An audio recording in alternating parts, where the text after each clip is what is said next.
I am reaching you from a very noisy recording location. Not under the From bed? inside the jet! I'm inside the jet! In a nondescript, windy area. There's a window slightly cracked and there's no fan or AC in this Ladies room. and gentlemen, we got him. Yeah, I don't know where the fan is, but yeah.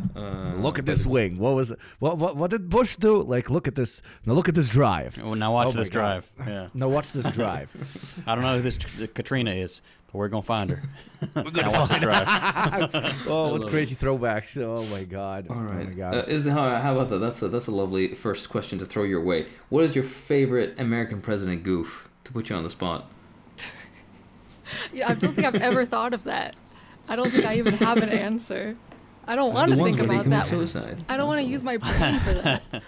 Yeah, My top absolutely. 7 are probably Biden falling down something. And then There's Bush. at least 7 of them. Yeah. I like the face Bush made when the second tower got hit. He just I just like Hillary Clinton's husband. Haha, you see how progressive I am. And like his post-presidential era, he just looks terrified and dead all the time. And Yeah, whenever it he doesn't look sees the good. camera, he immediately shifts to it like a fucking vampire. So that's my top 50 pretty much. Hillary Clinton's husband. Oh my god. Do U.S. presidents still do tours of cities like back in the day, where they'll go when they close off the road and then they go shake the hands and kiss babies? Mostly the during campaign. campaigns and stuff, yeah. Oh, okay. There's actually like a building downtown in my city that's like the designated spot. So if there's an emergency and a major politician is there, that's the building they go in for lockdown. And I once dropped my phone accidentally through like the floor that they did renovation on, and I'm like, shit, like the Secret Service is gonna go and sweep the building and find my phone with communist propaganda on it. Of course, yes. Like you were literal provocation. Yeah, As it's a long as you don't spying have device. any, as long as you don't have any pictures of JD Vance looking extra baby faced, you're good. That's None of that. Yeah. the face. The face you made. Apparently, the world thought we were going to have President Jorkin to Penis Vance last weekend. Everyone was saying Trump died, apparently. I've been so offline that I wasn't following, but I looked it up, and the whole internet's like, no, he didn't die. Why would you think he died? But Yeah. nonetheless, that it's trending on Twitter, and yeah, for a brief shining moment, it was almost J.D. Vance. Just Dance Vance as president. My president. What? Okay, hold on. Because in like over here, for example, when you have the vice, like not presidential aide, but like minister aide and whatnot, they are semi-public figures, and they do things. What does the vice president do? Like, I know on paper what he's supposed to do, but what does he do? He just seems to kind of like answer for Trump in things. Yeah, it's a lot of international handshaking and like aid stuff. It falls to the vice president. Like if someone's going to get murked abroad, it's going to be the vice president typically. So, Oh damn! All right. yeah. Has it been? Is it like a famous thing to do? Who aspires to be vice president? That's my question. Foot in the door, Yeah, that type of thing. It's Or a really- consolation prize. They're like a statement, right? It's like something extra along with the person you're electing. So it's sometimes they Yeah. hold certain ideas or identities that help with the election more so than serve a purpose. It seems. Very true. Yeah, to win love Texas, etc. Things like that. How does it work with your governors? Are they also like? Do they actually govern? Do they do? Yeah, more so because states are a lot more. There's a lot of state-specific laws, and because the U.S. is so big, our geography and structure can be completely different state to state. So, like a lot of policies here in Washington State are totally different than, let's say, Texas, because we're like, mostly forest, and we have a lot more like nature preserves and things that we do related to the environment that, a more arid state wouldn't be making laws on. All right. And also, Yeah, there's a much bigger difference between, I don't know, somebody from the West Coast and East Coast and somebody from the Midwest than there is between sometimes even two nationalities in Europe that are bordering each other. Oh yeah. And it still exists in the federal system. Though to an extent, that's one of the, I don't know, the relatively nice things about the states that I always found that is always used as a cudgel by reactionary forces, and presented as a negative, which is people of so many different let's call it lifestyles, if not even cultures to an extent, even though I think that's borderline a liberal definition, but whatever, being able to an extent coexist, etc., etc. But then again, one can make the argument that that coexistence is presupposed on economic stability, and then once economic stability is removed from the equation long term, those very ethnic, cultural, national, and of course ideological differences can be utilized to further balkanize the country, as it's been used in many different regions, sometimes under the cudgel of so-called self. This is a very personal telling of the Balkan experience. I feel it in the tone of voice, honestly. But that's right. That's the big pitch. And even in fiction, when they depict the United States falling apart, when they really want to toe the line and be like, I don't know, the Civil War movie, and be really try not to be political while being political, which is the most cringe of all. They don't, for example, touch on it, but other pieces of fiction or whatever, just what if hist movies and videos and books that touch on it, that have the courage to do so, obviously, and say that this will be manipulated by different interest groups and different power vacuums that will obviously utilize cultural, ethnic, and so on differences in order to cause divide, blah blah blah. So yeah. What I'm trying to say is there's one very nice thing about the States, and ironically, it's the biggest. The one hurrah! Nice This is very bad. The thing utilized by reactionary forces. Yeah. It's like we have one good thing, and yet half of the country thinks that's the main bad thing about the We got country. Buc-ee's too, though. That's a good thing. That's not bad. Not yet. here. But although the rip. region that Washington could split off into is called Cascadia. It's Northern California, Oregon, yeah. Washington, and part of British Columbia. And I feel like that would be the superior country if it did break off. So I kind of want It would be very that form pretty, at of least. breakaway. Yeah. It would, I'm too yeah. close to the Republic of Florida. I don't want a balkanized United States. I don't need that near me. I would benefit. You wouldn't. Yeah. Yeah. You can help in the sawing off project. Yeah, the comically large saw. Which newly founded balkanized American republic do you feel like would be the most warlike? Would immediately try to conquer all the other secessionist states? The southern ones, obviously. Or am I being prejudiced? Which one Or has the maybe most the US enlightened bases? Texas has a lot. Texas is a strong contender there. But It's already so big. It's yeah. I mean, they're just most gonna grab likely would Oklahoma. expand This is southward, mine. wouldn't they? This is mine. Yeah.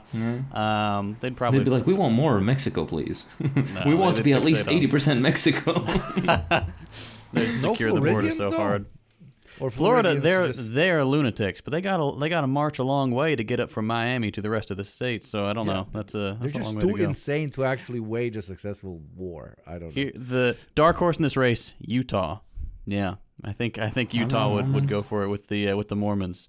That would be fascinating to watch. Mormon death squads. No, Yeah. that's the thing I can fuck with. Jesus Yeah. Christ. That's where I'm getting deployed. Mormon death squads. they're just utilize maximum 100 XP stealth because they can't use actual firearms, so they just sneak into camps and fucking butcher everyone, and then read sermons above the slowly decaying corpses of the dirty electricity users. You're thinking of You're thinking of the Mennonites.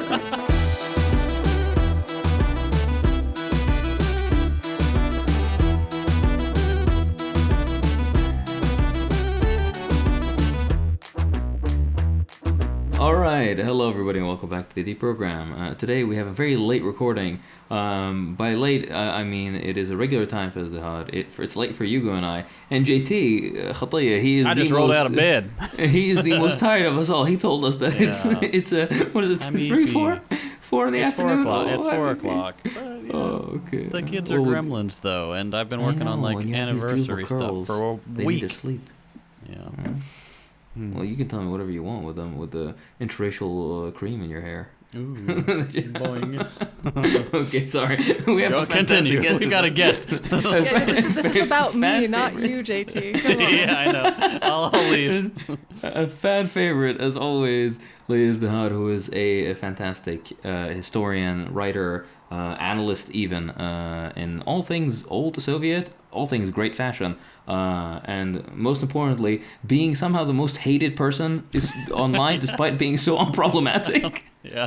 Somehow. What? Thank you for saying I'm so nice. I don't even like hate on Yeah. people, and it's like Yeah. Would anyone? What?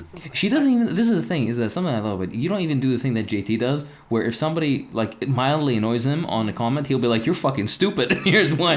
You're just Kill yourself, banned. So they see the comment and then they can't respond. And I believe everyone's capable of learning and change, and so Yeah. I try to be nice. And maybe that's it. They sense a weakness. They're like, I could Yeah. fuck with her because she won't blow up, or what will it take Yeah. until she blows up?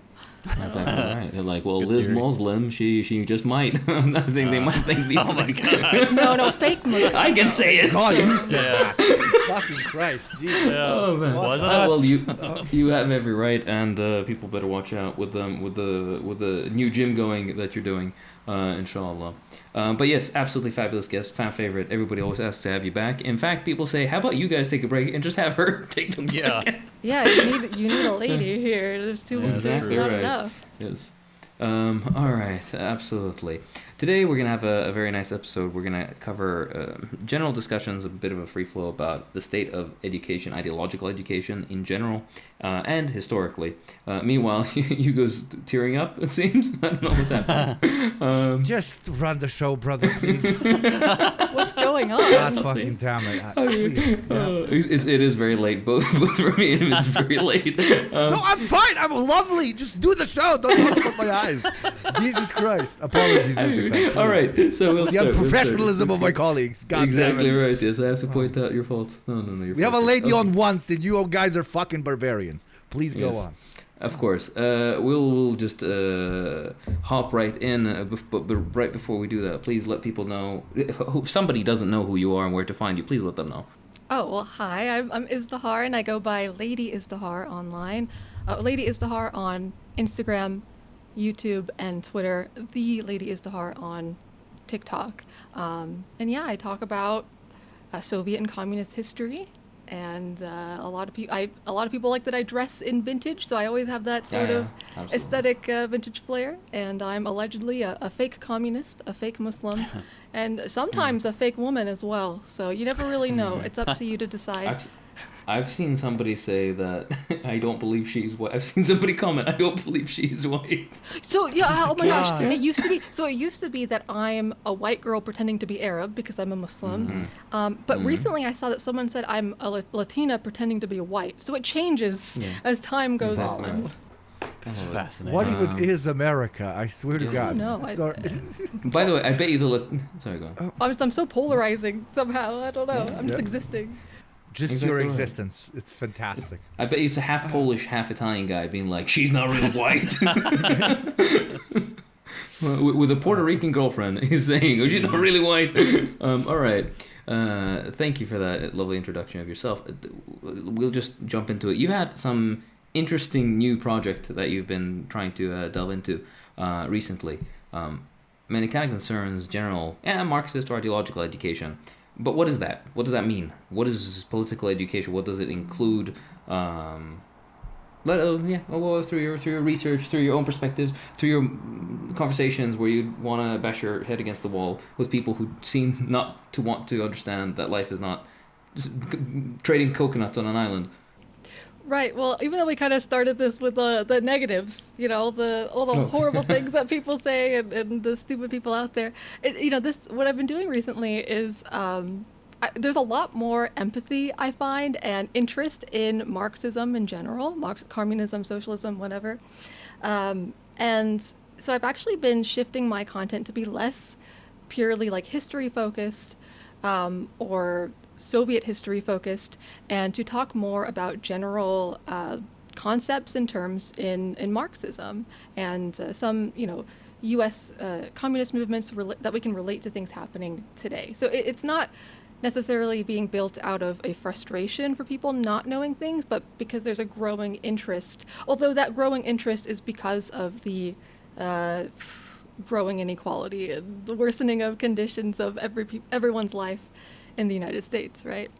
So yeah, I've been trying to find ways to educate people the same way that early communists in the United States used to educate people, which was primarily through the use of like pamphlets and printouts and leaflets. And I like to think that the short form content today can be our modern equivalent to that. Absolutely. That's very beautifully said or noted, because there's I'm sure everybody who's listening to this, or anybody who's had any exposure to Marxism, at least in the West, not so much in the rest of the world, alhamdulillah, but in the West, there's always an IMT chapter where it's just three guys at a stool charging ridiculous amounts for newspapers, as if it's 1923 still. I don't think, and by the way, I don't mind reading a newspaper. I've never once sat and decided, you know what, I'm going to read like a political newspaper. I'll read a book, I'll read an article, I will not read a fucking newspaper. And I'm semi-interested in this stuff. I don't imagine how other people can be, could be elicited to garner an interest in the thing. It's fucking insane, honestly. I don't think I can use a different word to completely reject a medium as unusable only because it's a new medium. Like, what? Oh, you're not writing on a stone tablet. How dare you write on ink? Oh, you're not writing every book by hand? Why are you using the printing press? That's just gonna, like, make books so widely available, and then, like, people are gonna have, what, like, book brain instead of TikTok brain? You see that was a brilliant joke I did there, right? Etc., etc. Like, I don't know the skepticism that people have towards, for example, digital content or any type of content that any type of mode to deliver information that used to not exist before, that is now being introduced into the mainstream, just because they did not interact with it enough, or because they're boomer pilled or whatever. It's literally reactionary. Like, it makes no sense based on nothing. It's just feelings, vibes. Oh my god, how TikTok is for dances, YouTube is for top 10 videos. Why are you talking about this there? It's not going to contribute to anything. Right. It's beyond simplistic. It's a bit of a paradox, too, because I feel like a lot of people don't take it seriously because it's, like, on TikTok or Instagram. But it's like, but also I can't get hired traditionally at this point in my life at a university. And, like, no, it's very hard to get published with the takes that I have. And so, like, I can't go the traditional respected route. But also, why is that more respected when they are institutions trying to, and everything you publish and do is going to represent the institution? So how is that more trustworthy? So it's like this constant paradox of, like, not being taken seriously, but using the only outlet you have available. And the things that would make me seem more, respected, are actually the worst places you could get published, because they serve certain purposes in empires, right? So it's interesting. It's because you exist. I mean, we all exist at this kind of crescendo moment between so-called old media and so-called new media, and this is not the first time this crescendo moment happened. TV killed the radio star, and then TV got killed by the internet star, or at least right now is getting murdered by the quote-unquote internet star. What am I trying to say is, always new media is going to be interpreted as vulgar, as not truly intellectual, not the right way to do things, and most importantly, the term that you use yourself, not respectable. But to be very, very short-sighted would be a mistake. Why short-sighted? Because it's a waiting game, basically. Like, the more and more people use all of these platforms, as more and more people understand that these platforms are not only for entertainment and for just content for the sake of content, we will slowly feel also an ideological shift in the way they are perceived as, quote unquote, more serious than it was perceived before. So it's in my opinion, it's a waiting game, and you should dedicate yourself to it as you're doing right now, because to do the opposite, I think, not like ignore contribution to the cause or whatever. It would also be stupid when it comes to potentially developing even the size of your platform, because you would be walking backwards. I mean, how many hundreds upon hundreds of like OG, now I'm not even talking like political content creators, even though there are political content creators that have done it as well. Just content creators. There were some of the biggest names on planet Earth that chose to abandon it because they could get like C level TV roles, etc., which made them then completely irrelevant in the old media that they were trying to enter, and exceptionally irrelevant on the digital platforms that they have now abandoned. So what I'm trying to say is, both for political propaganda, but also simply even from a grifter perspective, not dedicating yourself to something that is obviously the future would be taking an L. So fuck them for not calling it respectable right now. Right. They don't see the vision. Well, also, like, what is respectable? How are we defining that? Because frankly, it tends to be defined by like Western academia, and why do I want to adhere to that? There's a lot of things about me that will never be respectable. If it's just like being a woman, the way that I dress, the topics that I talk about, why do I want to present myself as some sort of like Western authority? And even, I mean, there's still people online who make educational content, and they try to be that like professional, like professor sort of image, or they use vocabulary that is complicated for no other reason other than making themselves sound smarter than they Academic. are. And you know, part of what I'm trying to do with the videos I've been putting out lately, defining Marxist terms, is to help people like build the basic vocabulary so they can articulate like their place in society and what they're realizing is wrong with it. And the way that you teach these sorts of terms, it's not by sitting down and trying to sound as intelligent and serious and respectable as you can. You're using simple language with the intent of helping someone understand. And maybe that's not going to look the most professional from an academic standpoint, but that's because I don't want to be like that. I'm a human being, and I'm teaching other human beings, and I have passion and interest and spirit into what I do, and I want people to, you know, embrace their humanity along with the education, which I find very lacking in a lot of the serious content that's out there, be it, you know, a lecture or a, you know, video lecture, right? Like, some people are just take themselves way too seriously, and no one's even learning anything. Yeah.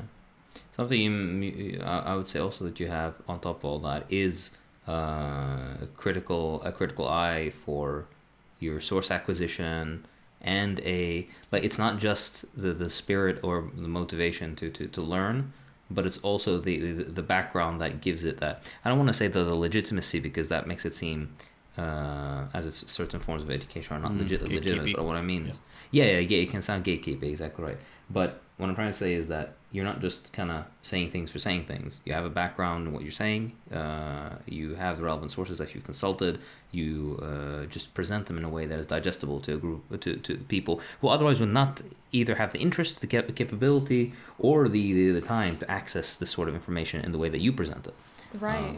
Time is a privilege right now. That's why, like, people can't just sit down and watch a 2-hour video or read, you know, all of Capital, right? And you know, early communists trying to do this knew that as well, which is why they made pamphlets that were meant for like a working class person in between shifts, as soon as they get home from work, instead of that newspaper during their breakfast. You know, they're reading these pamphlets that were pretty simple to understand. And I collect a lot of these pamphlets from the 20s and 30s that were being put out, answering a lot of the same questions we have today and explaining things very simply without being pretentious. There's pictures even. We need more visuals, you know. I hate when academic texts don't include pictures, because I'm like, this would have been so much easier to understand if you just had a fun picture that doesn't make it less serious.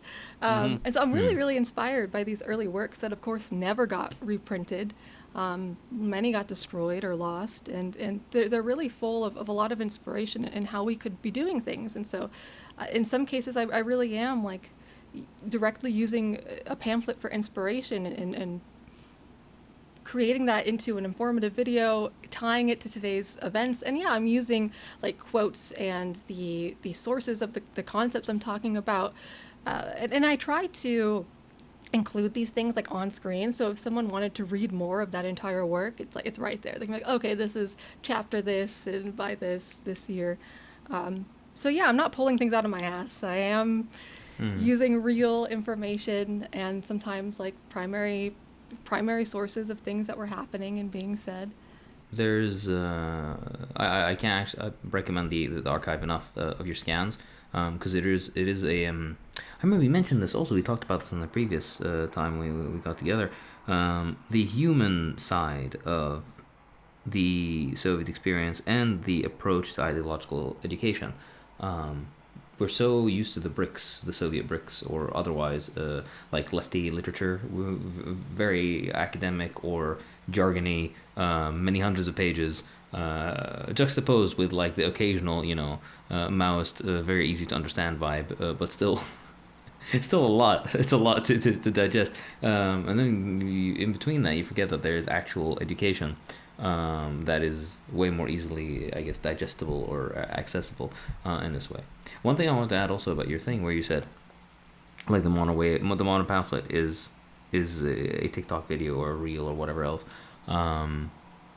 Of course, Lenin spoke about this in like dissemination of propaganda in general. And for them, it was the printing press at the time to get it as wide as possible. Yeah. But today, the sheer reach of it, like if you make a good TikTok video that resonates, for example, with people and has a relevant ideological content, it could reach hundreds of thousands, millions, tens of millions of people. This is way larger. Like if you look at, for example, Iskra or Pravda, the circulation was in the thousands, if not tens of thousands, at the most.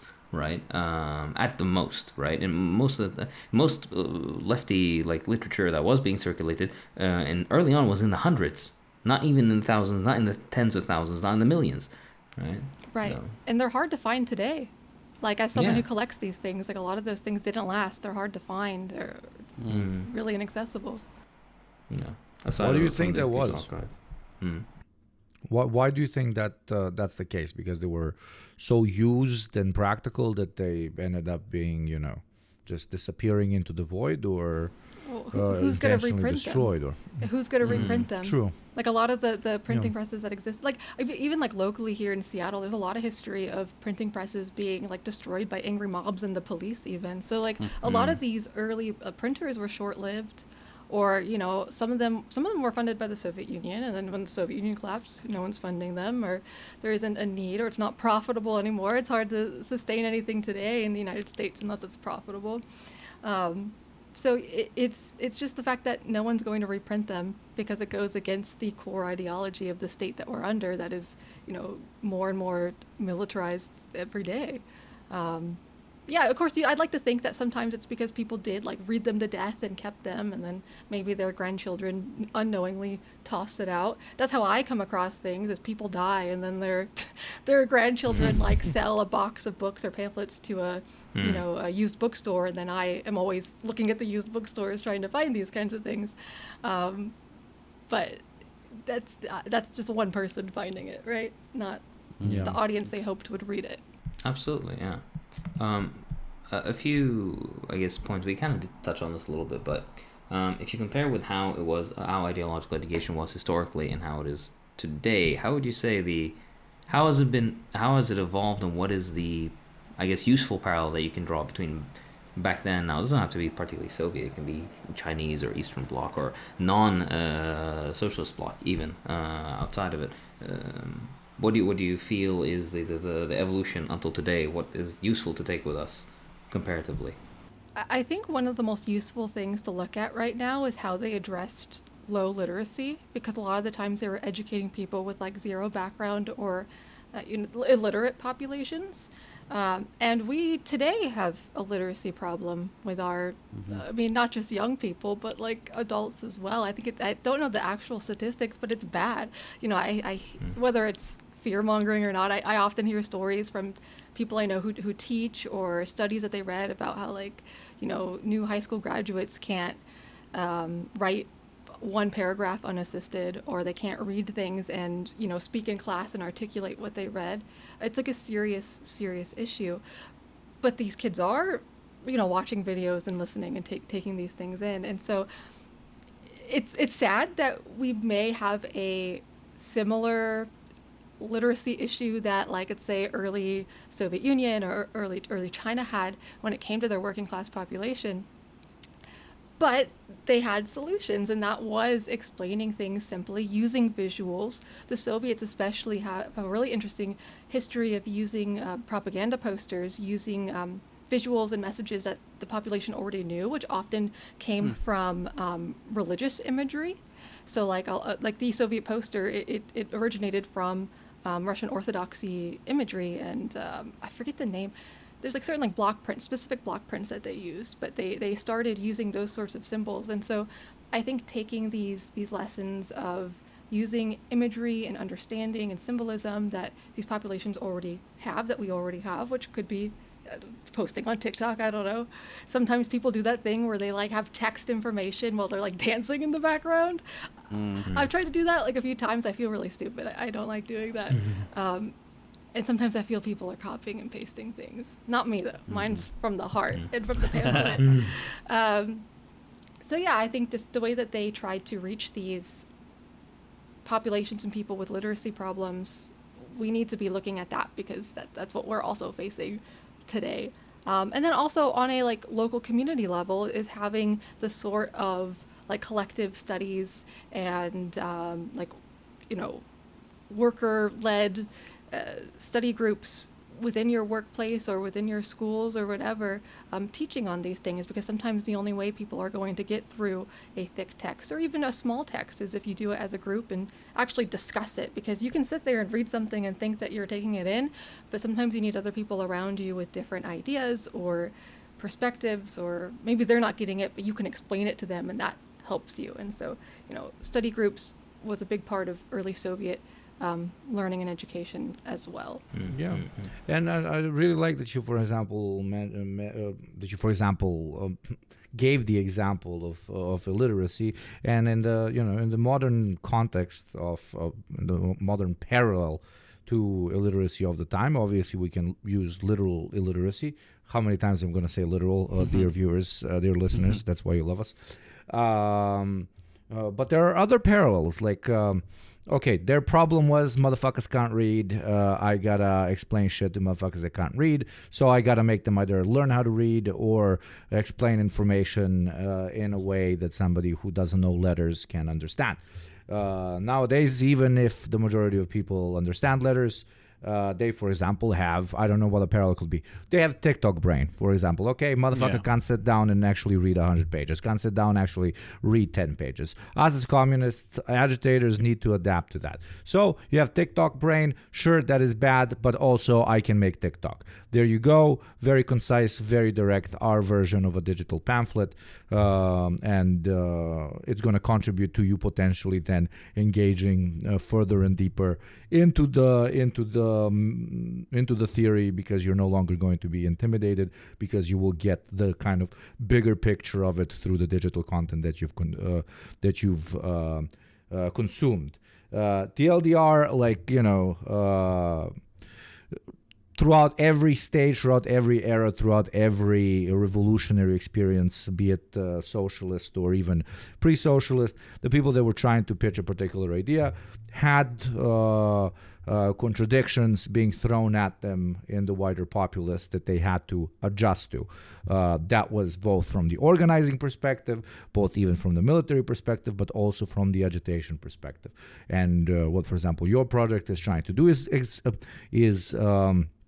addressing those very contradictions head on and adjusting to the different forms, let's call it, of illiteracy that we have today, not by ignoring it or by pointing at it and simply saying, you guys are stupid motherfuckers that will never understand anything. You are not going to, your lumpens, get out of the room. No. We do not ascribe to that sort of weird intellectual masturbation type of elitism. We adjust to the material conditions, and for the agitation segment, that will be different forms of illiteracy. So yeah, I'm trying to TLDR for the second time. You are properly viewing the situation and learning from the Soviet experience and adjusting it to the 21st century, as should absolutely everyone. The Soviets did not just copy paste what was done by previous revolutionary movements. They adjusted it for their era, and we need to adjust it for our era as well. Yeah. Something else I want to say though is, like, as the landscape that I'm working with is the internet. One of the interesting differences is trying to find that audience that is going to listen, right? I mentioned right now it's easier because more people are sympathetic or open to this sort of education, looking and searching for alternatives because of their material reality at the moment. But when we look at the historical examples, it's people going directly to their local community, their workplace, their whatever. And I find it really, really hard online finding that audience, because I could make a great video that's educational and visually appealing. It doesn't mean that people are going to watch it or that it makes it to the people that need to see it. And so navigating that and figuring out ways to garner an audience that doesn't go against your morals or kill your soul, that's been difficult, because I really refuse to do a lot of things that other people are willing to do or sacrifice for that. And so I'm still trying to find ways to build my audience and get this information out there. Every once in a while, yeah, a really cool informative video hits 500,000, a million views, but it's not every video. And so I still haven't figured out how I could virtually go to where the people are, meet them where they're at, and teach them something without killing my spirit. Very good point. That's the game. That's the hard part. Yeah. I think and it seems to always be changing. Sorry, just that's one thing I've been dealing with recently is the videos on my channel, we put so much time and effort into them to make them they punch well above their weight, in my opinion. And the views just keep going down. I'm am I making boring videos? What is going on here? I think part of it is, one, the algorithm is always changing on places like YouTube, TikTok, whatever. But also, on a corporate platform, if you're doing anti-corporate stuff and saying, hey, what these people are doing, including Google and YouTube, etc., that's bad, odds are they're probably not going to be thrilled with that and push your content to more people. So that's a real challenge. When the only means of distribution we have is through corporate platforms, and you're pitching an anti-corporate message, anti-capitalist message, you kind of... It's an uphill battle, to say the least, and I don't know what the solution to that is. You got stuff like Means TV, which is cool, but it's paywalled, and that's not everybody has access to that. Not everybody wants to pay or can pay. I don't know what the answer is there, but it's an interesting problem that we have. Yeah. That is a new kind of limitation that the ancients didn't face. They had their own things, but this is an entirely new one for us, and we have to solve. Yeah, we should be thinking about it, discussing it, for those of us who do this sort of thing, because it's interesting. You can only bait people in so many times with some crazy, first 3-second fact, you'll never believe this, or say something. Yeah. I try to sprinkle in less serious videos here and there. I was recently talking about different ideas on sex and sexuality in the early Soviet Union. I talked about the glass of water theory, and an interesting document, the 12 revolutionary proletarian sex commandments. And it's people are always interested in stuff like that, but even then it's I wish I had spent more time talking about it, not just 3 minutes, because talking about the literacy problem is people think that whatever you're saying you agree with 100%. So on the video that was 12 sexual commandments, which was more conservative, everyone's I don't know, you really believe that? Or oh, this woman knows her place. And then I talk about Colin Tye's, glass of water theory, and they're that's so you just have random sex with people? When did I say this is my opinion? Okay, at least you're learning about new things. I just got to put myself out of the picture. It's okay if they think that about me. That's not the worst thing in the world. But lately I've just been trying to sprinkle in other things I find fascinating, but maybe, and I know people will look at, but maybe aren't the most educational or related to my, end goal. Absolutely, but there you go. It's a repeat of history. You are trying to find hooks for different interest categories that are going to bring them to learning more about socialism, right? The same way there was a different pamphlet for somebody who is a minor and somebody who's a doctor and somebody who's a university professor. Different type of content is going to be directed at different categories of people when it comes to profession and like class dynamic, but also when it comes to their interests, right? Yeah. One for the degenerate, one for the Puritan, one for the scholar. Unironically. But unironically, yes. Unironically, yes. There you go. Look at the four of us. Like, we talk to four, like there is a massive intersection of people that will listen to all four of us, but then there is a massive swath of people that would not look at the other three ever in their life. And that's the point. Yes, one for the degenerate, one for the scholar, and one for the... I don't know. Let's say something silly. One for the what's it called? The colorful birds, the tropical birds. It's for JT because of his shirts. Fair enough. You mentioned minors, and I thought you were talking about kids there. So that's actually one thing that I'm curious about. I apologize. No, it's important because I have two young kids. The oldest is 3, and she just started preschool, and now we're trying to navigate like how do we teach her not to be a bad person when she is already being spoon-fed this slop. The way right-wing people teach them to be bad people. You do the same, but you teach them to be like unironically. I'm going to grab something real quick. 1 second, because I have something to show you. Yeah. Show and tell. Let's go. Can you hear me? Am I still on? Okay. Uh-huh. Yes, we can hear you. So, we're irrationally excited for what you have to show. We need to see. Well, lately I've been collecting also like children's books that were translated or put out by communist groups. It's rarer to find, but they exist. And in the 60s and 70s, there were a lot of translations of Soviet children's books. This one is originally written by Krupskaya, but Vladimir Ilyich Lenin, and it's for children, and it's just like his life, but like it's a picture book with like only like a paragraph on each page, and it talks about like his life, the revolution, and it's like beautifully like illustrated. That's cool. I have it scanned on my website as well. And here's like the storming of Winter Palace, but it's for children. So it just says like in February 1917, the workers and soldiers, this was wartime, drove out the Tsar.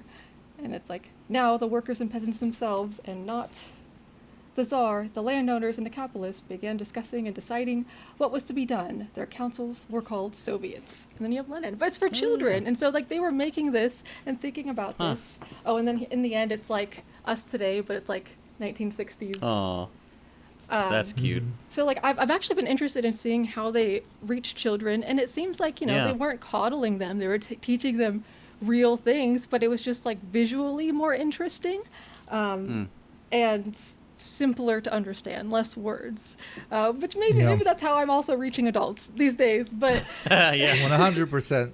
Today's adults are children of the 60s and 50s. Well, you're telling me that they wouldn't have them like in the American textbooks where it's like, the Native Americans just made room for the settlers. I have a few like textbooks for schools that were used to educate children on the Soviet Union, and they're surprisingly neutral. They're also from the 60s. One's from the late 50s, one's from the 60s that I have. One of them's worse than the other, but like they were making these sorts of educational things. They just don't get reprinted and we don't talk about it. So at one point I'd go and grab that as well, but I have a couple, like a children's section on my shelf. That's cool. But, and I pull inspiration from this because, like, it's already been thought of. People were already doing that. It did exist. We just don't think to look for it. And so there's a framework somewhat, and you'll have to, like, adapt it. But, it's just what's sad is that so much of this was so short-lived. And I think it's because it's hard to be out here, like, preaching these things and consistently talking about it when everything is going against you. Everyone's mad at you for some reason. You do one thing wrong and no one can trust you. It's very volatile to continue to educate on these things, but people have tried, and so we can try and search for those methods. Absolutely. That kind of leads into one thing that we want to pick your brain on, and it's what would you like to see more of in your perspective? Your approach is very different to mine, and it's very different to you. It's very different to JT's. It's very unique in general, I think, actually, on online, and particularly I for like left it. specifically. Yeah, I love it. It's fantastic. I'm wondering from your perspective, because it is fairly unique. There's 1,000 people doing the video essay stuff. There's not many people doing what you do. What would you think is best? What would you like to see more of to push the cause further? Honestly, what I want to see more of isn't even in terms of like actual my answer is going to be a bit touchy-feely. I want people to be excited about what they talk about. So often I'll be watching a video or hear someone else watching a video that's about a fantastic, interesting topic, someone traveling to a former Soviet state, someone talking about a historical concept or idea, and they don't sound excited about it. And how can you get other people excited about these things if you don't sound like you're interested? And I don't know if it's because a lot of these things are written by like ChatGPT these days and people don't actually have any soul or care into it. But I want to see other people excited about what they're talking about and actually passionate about it, because I want like, I'm a human being. I want to feel the humanity in others when they talk about these things. And when I mention, the not being taken seriously and the, Western academic sort of thing that I really dislike, a lot of that is because it's soulless, and like no one's there because they're excited. No one's teaching from an excited perspective. No one's happy to educate you on this thing. And so what I personally want to see is just that love and excitement and connection to the things that they're teaching, whatever it is. Yeah, I've been slightly heartened by like the younger content creators on YouTube's all I watch because I'm a boomer. But the teenagers are not producing the Johnny Harris, me, Vox type stuff as much anymore, and it's more just kind of hanging out with the camera or doing some creative little shots, but nothing like super highly produced or polished. They're just kind of chatting, and that seems so much more authentic to a lot of people, and it probably genuinely is, which of course that is also being commodified by some grifters and stuff. It's like, oh sick, I don't have to do as much work now to get views, cool. But there are a lot of younger creators who are taking that approach of talking to a friend through a camera, which was kind of how it was in the early days of YouTube. And I think that's a welcome change of pace and kind of in the vein of what you're talking about. If not, like, they may not be super excited because they're still talking to the camera and they can be kind of awkward, but at least they're like, yo, I read this and I actually want to share it with you because I think it's cool. My channel's not monetized yet. Here's my video. So that I think is really cool. The constant fight against the grift is a real thing, and Izdihar, I think, really hits the nail on the head, because the second it becomes 51% about the grift and 49% about pushing the idea forward, you feel it, and then the audience feels it, and that ping pong starts flying across the fucking room, and everybody gets less, let's say, ideologically motivated to utilize information you're presenting as a thing to actually apply to their lives, to actually go and do it IRL. So I couldn't agree more. It's the whole thing about upkeeping revolutionary optimism, and that, yes, is very important in organizations mostly. That is very important for all of us in our direct communities, but even for the few of us that do this or that form of agitation online or offline as well. And it's sometimes, especially I feel like digitally, easy to forget the bigger picture, and very easy because you don't like you talk to, for example, Izdihar posts something and she talks to for 30 seconds or a minute or 3 minutes to like 500,000 people. Imagine if Izdihar got to like go on a stage and talk to 150, not 1,000, 150, or any of us. Just how much drive that would give us. But the digital sphere removes us directly from the organic experience, and sometimes, unfortunately, makes us feel like, holy shit, I ain't doing anything. What the fuck? Right. Which then the capitalist brain rot starts seeping in, and you're thinking about the numbers and about the. We're more alienated than ever before, and I think that's part of it. Like it's like Marx's concept of alienation from ourselves, our labor, other people's labor, whatever. Like, it's. And I think that's why we yearn for authenticity and yearn for that sort of like human aspect in these videos, and not just the blankly stating educational things and statistics like, oh, I'm so smart. Listen, like, it's because we crave that because we're not getting it. A lot of us just are not getting that real human experience. And also, and like speaking to, as people who create stuff, it's like we're like, well, we're communists here or socialists here. Like, of course, we should know that what we do is not going to be profitable at the end of the day. Like, it might need to be to survive, but like, it should not be our goal from our like ideological starting point. And that's just like, it's maybe a tough reality to deal with, but that cannot be your motivation. And I don't know, I'm the kind of person where I've never had like actual like comfort or money. So I've never really been motivated to chase that sort of thing, or there's no incentive in it for me.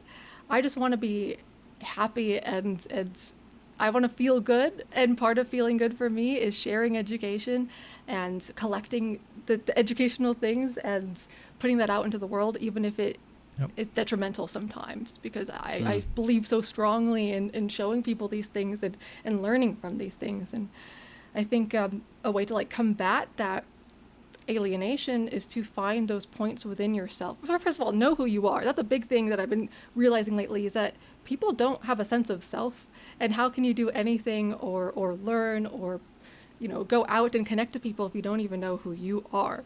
How can you connect to the ideology if you don't know who you are and your place in it?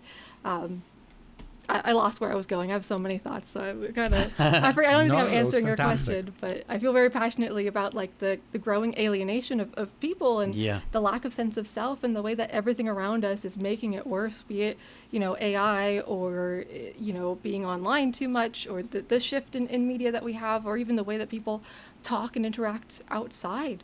Like, people don't even wear what they want, let alone say what they want. Absolutely. And I think this kind of leads also to one other bit, because something that's very nice about your answers, that you really do reflect from that personal dimension, or how you directly relate to what you want to see and what you produce yourself. Sometimes it's very easy to kind of lose track of that and just be like, oh no, I need to make this for this purpose, right? But you don't have that same kind of like, not emotional connection, I don't want to use that term, but like, yeah, this is the magic of it. Human that you connection. like to. Yeah, exactly right. It becomes almost like, no, this is my job. I need to do this, so that, right. But you've been a public figure public, and you understand what I mean, right? You have existed in the public eye and to a certain extent, and also you've had your own personal experience with organization, as well as educating people. How has that experience been for you, with your particular unique background and your unique approach to producing and making the content that you do, the work on the ground that you have subjected yourself to or tried to take part in? How would just describe it for us, or any thoughts you may have about it?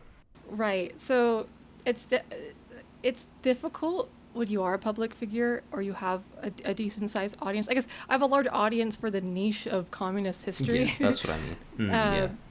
Maybe not compared to like, I don't know, a fashion influencer, but in this niche, yeah, pretty decent. Anybody who's interested in this knows you. That's the point. That's my point. Yeah, inshallah.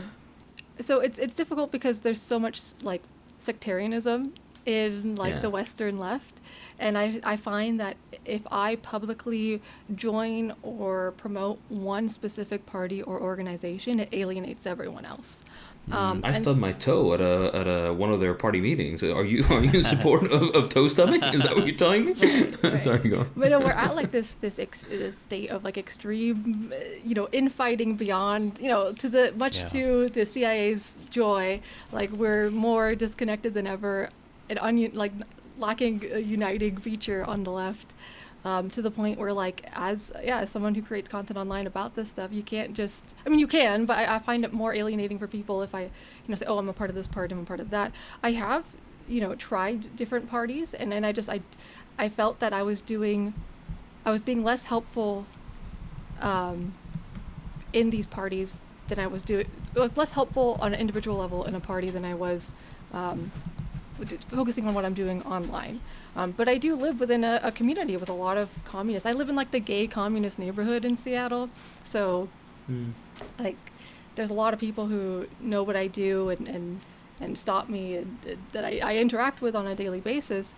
But I feel like I just personally do more educating online to a larger, broader audience. But of course, I still am a part of actions happening and talking to people in the streets and making people feel okay and helping, my community when I see something happening. So I don't know if I'm answering the question, but it's tricky being a public figure because I don't want to alienate anyone and I don't want to make the sectarianism worse.